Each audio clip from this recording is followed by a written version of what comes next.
Hello, hello. I want to give you this week some tips and 5 things specifically that you can do with your website to help you stand out from your competitors, to have some uniqueness, and also to separate yourself from AI generated content. So to be clear, these aren't necessarily tips that will help you rank.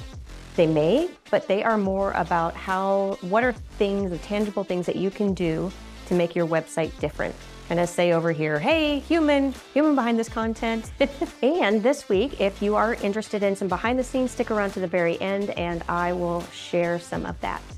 You are listening to the Small Business Sweet Spot. I'm Barb Davids, and this podcast is for service-based business owners seeking straightforward SEO and content marketing strategies. Each episode delivers trusted insights to help you attract more website traffic and grow your business through solo how-tos or insightful conversations with fellow business owners. Enjoy. Okay, so tip number 1 is to add emotion through personal stories.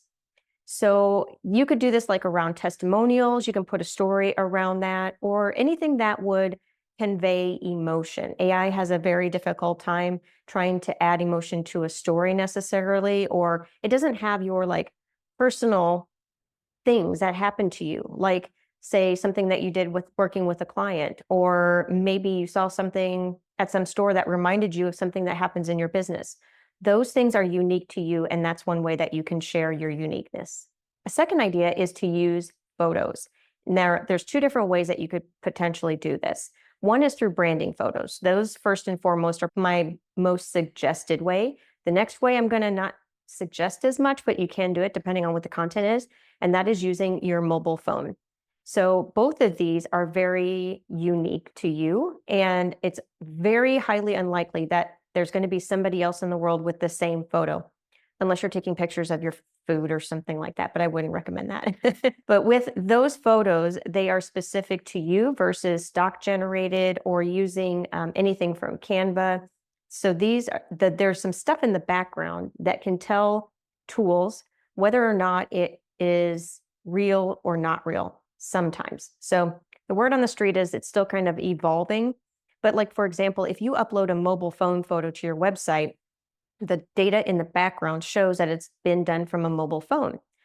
Now, sometimes those aren't going to be as professional. So that's where I would say use a branding photographer. There's background information even there that says specifically that it was captured with a camera. It tells what camera, the where, the when, all of that information.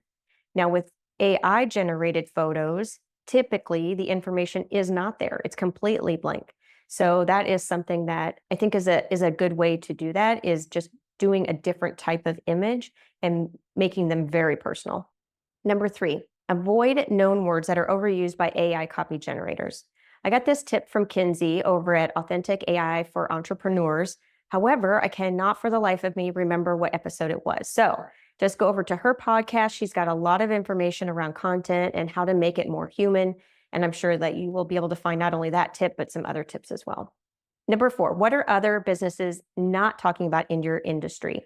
That would be somewhat of a content gap, something that's missing that could be talked about. And number 5, use quotes or use specific statistics.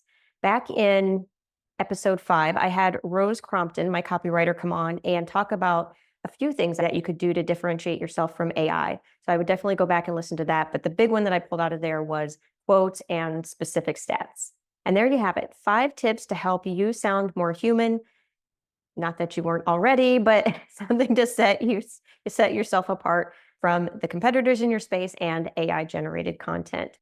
That wraps up this episode. Stay tuned for more episodes to help your business thrive online. We'll see you in the next sweet spot. Cheers. Okay, some behind the scenes content. I am going to start wearing brewery shirts because I just think I have so many of them and I'm not sure really what to do with them. So every once in a while, I don't know if I'll do it every week yet or not, but every once in a while I'm going to sport a different brewery and then just share what it is and where it's based. And then if you have a favorite, let me know. I may try it out. But my favorite is Stone Brewery. So much so that I actually have a tattoo of their gargoyle.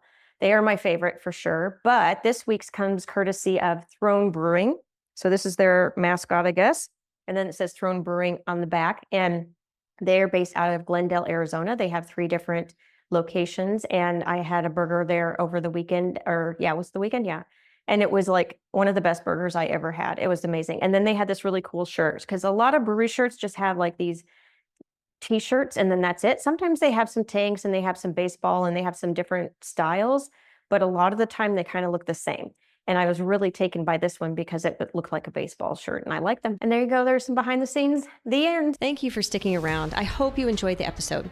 If you're looking for SEO and content marketing help, you can find all kinds of information at compassdigitalstrategies.com. And if you like the episode, please tell a friend. Cheers.